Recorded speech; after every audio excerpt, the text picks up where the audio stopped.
Today on the podcast, I'm joined by Charlotte Jordan, one of Corrie's most exciting new signings in the past few years, and who plays the sarky and sultry Daisy Midgley. Now, Daisy's been having a bit of a tough time recently, struggling to escape from the shadow of Daniel's ex, Sinead, and Charlotte's here to have a natter all about it. Charlotte, welcome to the podcast. Thank you for having me. Nice to have you here. You've been pretty busy at work this week, I hear. Yes, it's all ramped up a bit for Daisy, which is it's good to be back in the swing of things. But Yes. So I'm a bit tired. she's not been having the best of times recently, has she? So tell me a bit at the moment. How do you think she's feeling at the moment, stuck in Sinead's shadow? And kind of what are your thoughts on how this storyline's been going for you? Yeah, I think it's that thing I think that she's going to be battling with probably for however long she stays with Daniel. I think is living up to the ghost of the first wife passed sort of thing. It's I don't even like when you lose people, their memory is sometimes maybe a bit better or rosier than the relationship even was in real life. So you've got the rose tinted version of Sinead to live up to. She never knew her, so the vision she's got of Sinead in her mind is probably a lot more fantabulous than what it maybe was, but in her mind she's just this perfect wife and this perfect mother who did always everything right, and that Daniel loved very much. And Daisy, as we know, can be a little bit problematic and sometimes not do things right and not say the right thing. That's one way of putting it, for sure. Yeah, comparison is the killer of all joy, as they say. So I think that's something she'll battle with forever. Yeah, I mean, we've seen definitely a bit more of a vulnerable side to Daisy since all this has been going on, and usually she's come across as quite confident. Like when you came into the show a couple of years ago, you were very out there sort of person. So how much do you think that confidence is a bit of an act on Daisy's part, and is this like the real Daisy we're seeing now? Yeah, I think it's a very human thing to do, is to sort of put up this wall and put up this shield and sort of project the image you want people to see, whether that's necessarily the real you or not. Time will tell, and I think time has proven with Daisy that it's a lot of it is a facade. So it's been really nice to sort of give her relationships that she does genuinely care about, and that do bring out her softer sides and her more human sides and her realistic sides. So it's been nice to sort of form those relationships. Yeah. And do you think that she sees a future in this relationship with Daniel? Yeah, she's all in with Daniel, even though he's probably not necessarily who she pictured she would end up with. He's got a kid, he's got the ex-wife, well, the widow, he's a widower, shall we say. So not what she imagined, but you can't help who you fall in love with. And I think they do make each other better. I think they bring out the best in each other most of the time. So it's something that's worth fighting for. Yeah, because Daisy had that thing with the footballer a year ago, didn't she? And I think that's the sort of person I would have expected her to end up with, but that didn't quite go down very well, did it? What is that? Because the person that you think you want, or the life that you think you want, isn't always what it's cracked up to be. Even if you think you want that easy life, it's not who you really want to be with. So it's good for her to learn that. So what do you think she sees in Daniel then? What attracts her to him? I think it is just that classic tale of opposites attract. Sort of like, well, yeah, I mean, he's the intellect, she's the Instagram girl. It's they're just they're opposites attract. I think it's a very sexual relationship. I think it's a chemistry thing. I think that's what's keeping them together. Yeah, I mean, you say that he's the intellect, but Daisy has been quite surprising on a few occasions. She's been quite clever as well, hasn't she? Well, yeah, intellect is he's book smart. She is life smart, maybe. But she's quite good at spotting a missing apostrophe as well, just like he is. Yeah, there we go. We've got common ground there. How did you feel when you heard you were getting paired up with the son of Ken Barlow? Because that's quite a dynasty you're stepping into. Yeah, it was. I mean, I'm up for anything, May. I'll just sort of take every story as it comes at me. So I was happy. I was excited about it. I thought it would be really fun to play with all the dynamics in the Barlow family, sort of putting Daisy in with all of those characters. I thought that could be fun. But COVID's gotten in the way of so much. Like I remember when they first told me about it, they were talking about, you know, all these, like a dinner party that they were going to have and how they were going to do stuff with Tracy and Daisy, but then obviously so much has gotten in the way with the restrictions and stuff. So hopefully we'll get to see a bit more real life interaction now that the restrictions have gone. Yeah, no, I'm trying to work out the timeline on this now, because when you came into the show, that was late 2020, wasn't it? So we're well into COVID then. But did you manage? Were you hired for the job before the pandemic struck, or was all your audition and everything during? You know, I was peak COVID Yeah. hire. So did that make the whole process 10 times more difficult then, do you think? I don't know. I mean, that it might have made it easier in the sense that there weren't as many rounds as there normally are. I had a self tape, which is very normal. You know, you get an audition through, you pop yourself on tape. Normally you send it into the abyss and hear nothing, which is nice and depressing. And then sometimes you hear about recalls or chemistry tests and all this other stuff. And then all I had after that was just one chemistry read. And then the offer. So it was actually a very simple process. It took a fair amount of time, but I did expect there to be more rounds. But I think because of COVID, they were just trying to keep it as restricted as possible in terms of contact. So yeah, I mean, things were obviously really difficult work-wise for people then. So you must have felt incredibly fortunate to have landed this. Oh yeah, it came at a great time. I was you know, I mean, most of my friends are actors, no one was working. It was a really scary time. So it was a brilliant time to lock me into a full-time job for a while. Yeah, you said earlier as well that there had been plans for you to add more Barlow scenes, but when you actually came into the show, it was just wall-to-wall rovers, wasn't it? You were like trapped in the pub. Because like it was such a difficult time to sort of join a show and establish a new character, because we were only allowed really two-handers, which is why so much of the stuff which you know, I love working with Sal, she's my absolute favorite, but it was just really Jenny and Daisy, or well, that was it really for a really, really long time, wasn't it? So it took longer than anyone thought to sort of merge her in to the rest of the street. Yeah, there's Richard Hawley there as well for a bit until you managed to get rid of him, persuade Jenny. I did not flush him down the sinkhole. That was not my doing. You cannot blame me for that. Okay, fine, fair enough. So I mean, were there any actors during the COVID times that you were desperate to get a scene with, and have you been able to now that the restrictions have been lifted? I think it was more because you don't really know what they're planning on doing with you when you join.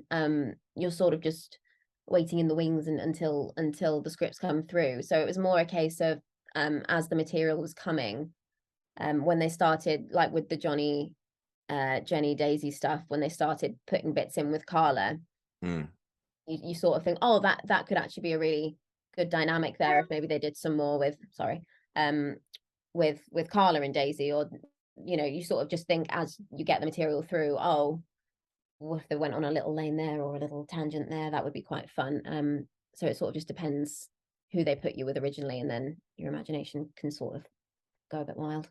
Yeah, because I remember reading something saying back at the time your boyfriend's family were mega into Corrie, weren't they? So they must have been keen for you to have scenes all over the place. Yeah, they their all-time favorite is Steve McDonald. So they were just like, any scenes with Steve McDonald, anything coming, anything at all, and I was like, nope. Sorry. But now we're getting there. Yeah, did it spoil the illusion for them a little bit, having you on the show and knowing you in real life?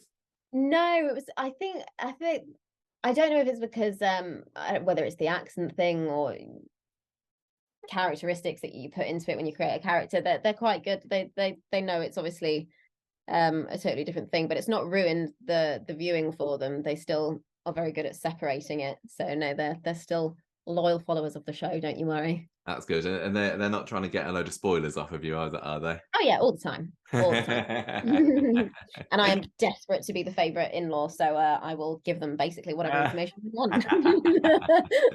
So going back to Daniel, we've seen quite a few bumps in the road along the way, haven't we? Because, you know, we dated Lydia for a bit. Nikki came back on the scene earlier this year. Would it be fair to say that seeing Daniel with these other women has made Daisy realise she really does just want him all to herself and that she's committed to him? Yeah. Oh yeah, definitely. Um, oh yeah, and especially with the Lydia stuff, she sort of realized that he was who she wanted that little bit too late, didn't she, with all that Mm, stuff? So I think it was good for her to sort of get a couple of knockbacks before she got the guy. Again, I think that helps soften her up and make her appreciate things when she has them.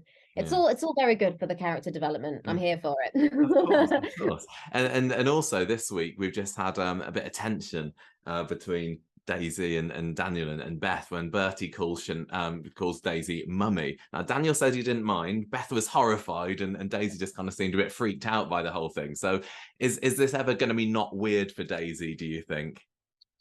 Yeah, I think it will become her new normal.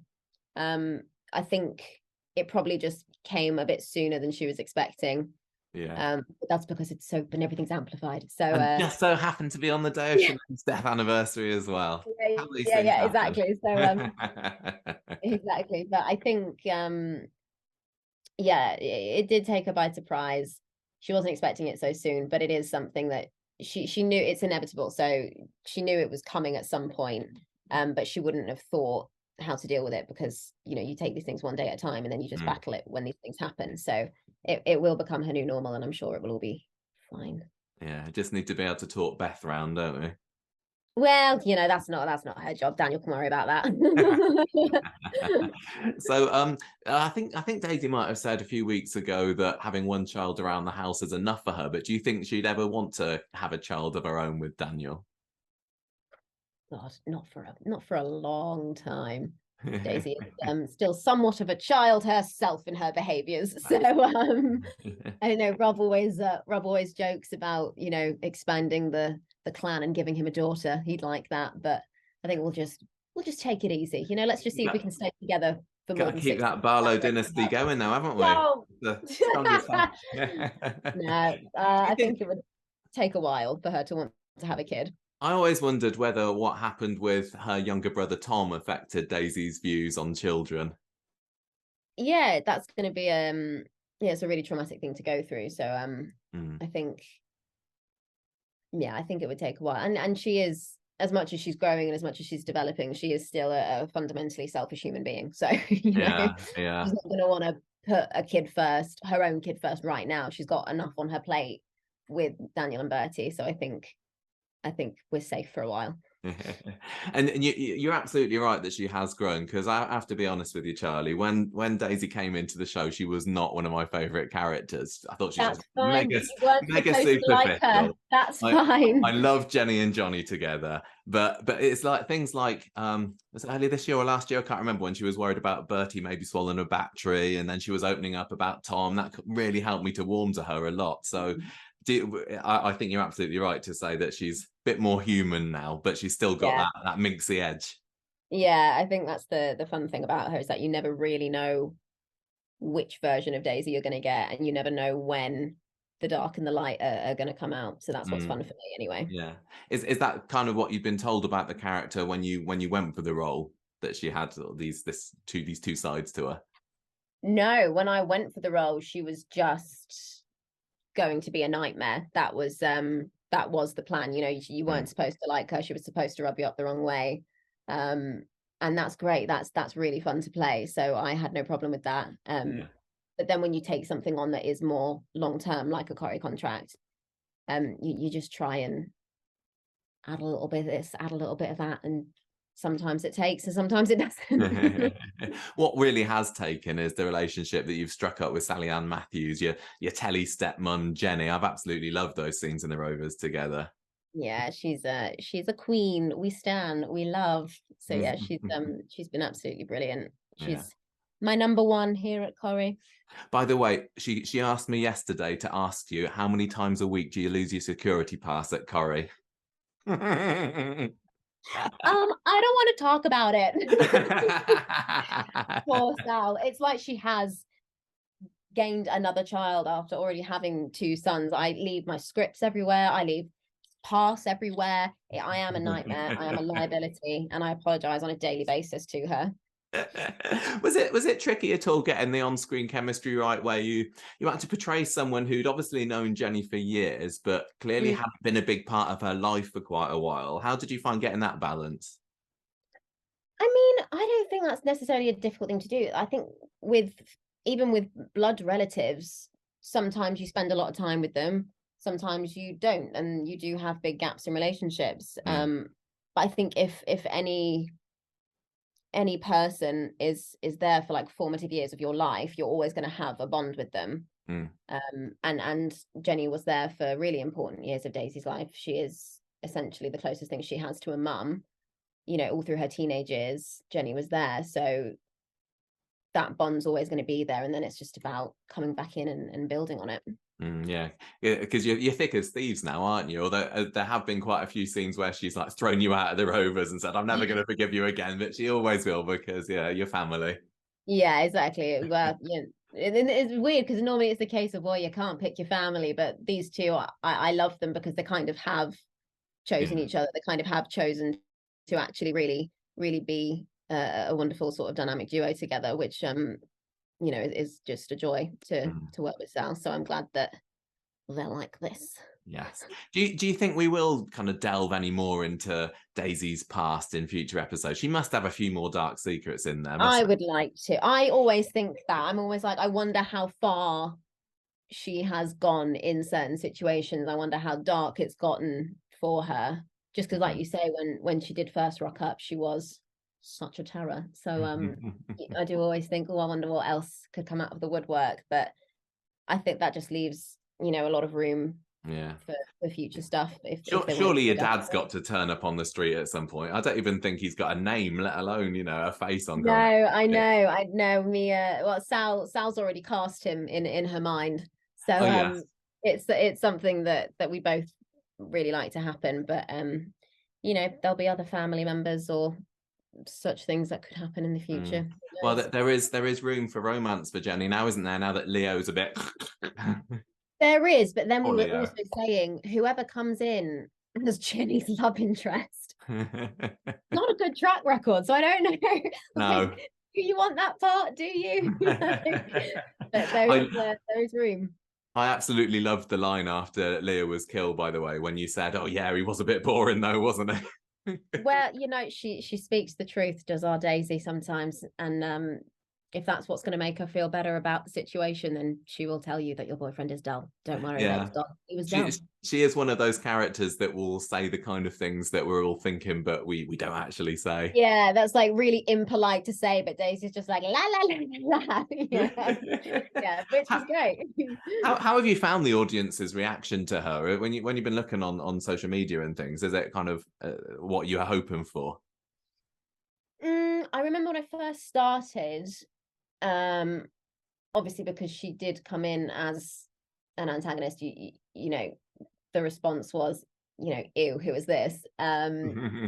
Which was I have sound guilty of that. no, and like I said, like you So. can expect it, but I think I don't know how healthy it is to read all of it. So I did do it at the beginning because you can't Mm, help it. You're curious. It's a human thing. And then I very quickly removed myself because I thought I don't want people's opinions to alter how I play her. yeah. So I just came off it, sort of just stuck to my guns with it and decided to crack on. Because I think also with social media, it's such a weird thing. If you believe the bad, it means you believe the good. If you believe the good, you believe the bad. It's just this weird thing that I just think actors should step back a bit, Mm. do your job, promote it, and then go home. um, so the soap bitch, the kind of character that Daisy is a real like archetype for the genre. Have you based the character on any other particular characters, soap or otherwise, that you've seen in the past? There's definitely comparisons to be made between Daisy and like Tracy, for example. Yeah, I don't know how at the beginning I think yeah that I thought she did have real potential to sort of go in a very similar route, but I don't know Mm. how much of that would be true now to sort of the Daisy No, 2 that's true. we've come to. Yeah, I mean, there's definitely deep down in Daisy, she's got a really good heart, a Yeah. real kind of depth and intelligence to her that maybe Tracy doesn't have Yeah. quite so So much. I think you would have to come to a point where she really just had lost everything and had literally nothing else to lose to sort of go to that sort of level of soap bitch again, as you Yeah, yeah. wonderfully put But it. even thinking back to like those scenes that you had with Ryan last year, where you kind of seduced him, got him drunk. Even when I look back at that now, I think, oh, I don't think Daisy would do that anymore. No, But no, she's in a comfortable place in their relationship. I guess it's when she's yeah. when she's not, then that's when the minxiness But comes. that's when, yeah, exactly. That's when everyone should be a little bit concerned. But that's what I mean. So, you know, all of that is rooted from a place of her just being absolutely desperate for someone to love her. You know, Mm, she didn't get it from her dad. She didn't get it from her mum. She didn't get it from anyone. So that just, you know, breeds a yeah. lot of issues in a person. So now that she's got that stability in her life and she's got that relationship with Jenny and she's got that relationship with Daniel, she's a lot nicer to be around. She is, but I still just get a feeling that one of these days she's going to break Daniel's heart again. Yeah, I mean, I that's what I love about her. I'm hoping every time you think that, oh, you're on a track somewhere, this is all going very well, I assume they'll sort of just drop a bomb on it and drama will ensue. Mm. I hope that you get to stay together for a little while, because they do like to split up couples in Coronation Street. They put them together, few little scenes together, split them up. But I think that you two work really well. So I'm gunning for you to go the course at least. Yeah, no, they, to be fair, they have split up a fair few times already, haven't I they? know, I know. But I think they'll be okay for a little bit. Fingers Yeah. crossed. And something else that I think a lot of people really like about Daisy is being able to watch all the little ways that you react to what's going on around you in the scenes, like, you know, the pouting, the raised eyebrows and stuff. Does that sort of thing come naturally to you when you're in character? Just the little micro Yeah. expressions? Yeah, I mean, there's always so much going on in these scenes. Like when you're in the Rovers, you've got sometimes maybe 3 conversations going on at once in one scene. Mm, And if you're working in a bar like that, you are just eavesdropping on all conversations, and it would be natural to, you want all the gossip and you want to react to stuff. So it's just fun to do. Yeah. mm. And I was lucky enough to be able to see you filming a scene in the back room of the Rovers earlier this year, and I kind of noticed it then, even when the camera wasn't necessarily on you. You were kind of, you know, pouting away or twisting your hair or whatever. It was great, and you're always so full of energy between takes as well. Do you like to do anything to get yourself like hyped up for a scene, to get yourself in character? You know. I'd like to tell you that I have all these really respectable actory methods. But I don't. I just I learn my scene, I turn up, I try and have some fun, and then that's it. Yeah, yeah. I mean, is she an easy character to get into? I mean, are you at all like Daisy? Maybe not the nastiness. I mean, everyone's like I said, I think what's so great about Daisy is she does have sort of 7 personalities sometimes. So I think there are little bits of everyone in those characters. You can see parts of yourself in her. Hmm, And then it's sort of just pushing it out to the extreme. As long as you can sort of justify the motivations in some way, hmm, then it's okay to play. yeah. But no, I mean, I think we are very different, but I can understand her motivations. Yeah, yeah. Were you always when you were younger, did you always want to be an actor? Um, I wanted to be a dancer. Oh. And then oh God, how did I even get into this industry? Yes, I wanted to be a dancer, and then an agency came to my dance school, Hmm, and then sort of just asked if I'd like to try some stuff. And I just went, yeah, sure, okay. And then went with it, got a couple of jobs and carried on really. hmm. Yeah, I've been having a look on your IMDb page, and was it The Bill the first thing that you were in?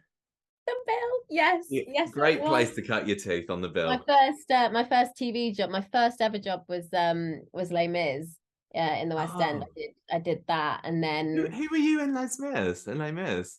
I You was little Eponine in a little bonnet. were you? Um, I was, and then I did. God, what did I do now? Oh, this is going back a very long time. Les Mis. Then I did Macbeth, and then I did The Bill. Then the Yeah. TV stuff started. Yeah. Oh, I love Les Mis. I'd have liked to have seen you in that. Maybe I can't remember when I went to see it. I did go and see it at some point around then, so you never know. Maybe I was there in an Maybe. audience. Then, Les Miserables, as my father used to oh refer yeah, to it as. totally. Yeah, Les Miserables, totally. Did I saw as well. Then you did this Nickelodeon show, didn't you? Summer in Transylvania. That must have been quite fun. Yeah, that was Like good kids fun. show, was it? It was, yeah, Nickelodeon show. Yeah, because I was stressful actually. It was probably the only time I've been a bit stressed when I was acting because it was Oh, during my last year at school when you had exams. yeah. And I was trying to audition for vocational schools, like for ballet colleges, Mm, basically. So I had a lot on my plate when that happened. My attention was sort of split. And that's probably when I sort of decided, oh, actually, maybe I do prefer acting, and maybe I should mm, yeah. attempt that for however long I can. But what's all this I hear about you being in a girl band formed by Jerry Halliwell? What happened there? I've been I don't digging, even know Charlie. how this stuff comes out. Um, yeah, it was just it was an audition. It's just like any other job that you get through, Yeah. except it was for a pop band. So you just go to the audition, you do your thing, you go home, and then you get a call about whether you get the job or not. And Jerry and Simon Fuller, who did the Spice Girls and all Mm, that other stuff, they were putting together another band, and that I ended up in that for a couple of years. It was mainly a crazy. development thing. Yeah, yeah, definitely. Yeah. So going back to Corrie then, what would you say has been your favorite thing to do so far? Have you got any particularly memorable scenes or moments, you know? Mm, memorable scenes. I think it's more I mean, I sound like a broken record, but it's more I so enjoy the Jenny Daisy relationship. And Sal and I do just have so much fun working together, Mm. like giggly 12-year-olds. It's a bit embarrassing sometimes. So I think, any time that we get to do the fun stuff together, not when she's, like you say, kicking me out of the Rovers and I have to burst into tears, but when we're doing the silly sisterly dynamic, I really that's really good fun for me. It's always Mm. a good day at work. Yeah, yeah. Have you got any thoughts about where you'd like to see Daisy's story heading into the future? Um, mm, I think for me, it's like you've mentioned. I'm interested in her past. I would like to sort of dive into that and see what she's been up to Mm. because she had such a big gap, like you say, where she wasn't in touch with Jenny. And where she was sort of just all over the place. Like, it wouldn't even surprise me if she had like a secret husband or something from another life. It wouldn't even surprise me. Like, it's just, I would love to know what she's been up to. Yeah. It Um, was because when you came into the show, you had a boyfriend for about an episode or two, didn't you? Maybe yes, he I could did. come back. Yes, I did. And Yes, I and Daisy was a bit of a terror to him. Yeah. Well, she was a terror to all in the early days, wasn't she? So, Yeah. it I remember wasn't. I loved that. I remember your very first episodes, absolutely loved, and then you turned your attentions to being horrible to Johnny, and I was like, no, I don't like you anymore. But yeah, maybe bring this guy back. I don't know. But I'm also like, I want to see what happens with the whole with the Stephen story and whether Daisy's going to be involved in, a bit of sleuthing around, finding the truth Mm, about Leo. But you yeah, couldn't you'd like possibly to say, think. I'm sure. I can't possibly say exactly that, but you'd like to think that some suspicions are raised somewhere. Whether that's from Daisy or whether that's from Jenny, I have no idea. Mm. Um, but yeah, that's what I mean. Like, there's so many characters that come into it. You've got so much to play with. I mean, anyone's guess is as good as mine. Who knows? Yeah. Well, one thing I really do hope is that they at some point give you, the big soap award winning TV magazine front covering sort of big story, because they like to give people like, Sally Carman, she gets these huge stories, doesn't she? And Jane Dancer and all that. I think that the time has come now. You've been in the show for 2 years to get your big A story. Do you reckon? I reckon so. It's very kind. Squeeze I'll a just few tears out. That's what the proper leading ladies of Corrie do, isn't it? They gotta cry. yeah, gotta get the tears going. Gotta get the waterworks. Yeah, exactly. Well, whatever the future holds for you, I'm sure I'm going to love it, because I'm a proper Daisy convert now. And it's been absolutely lovely speaking to you today, Charlie, to find out a bit more about what makes you tick. Thank you for coming onto the podcast. Oh, of course. I feel like if we were able to convert you to a Daisy fan, there's hope for all. Indeed, Derek, indeed. I will let you go now. Thank you again. And I hope to see Okay. you again sometime soon. Thank you for having me. Sarah, bye bye.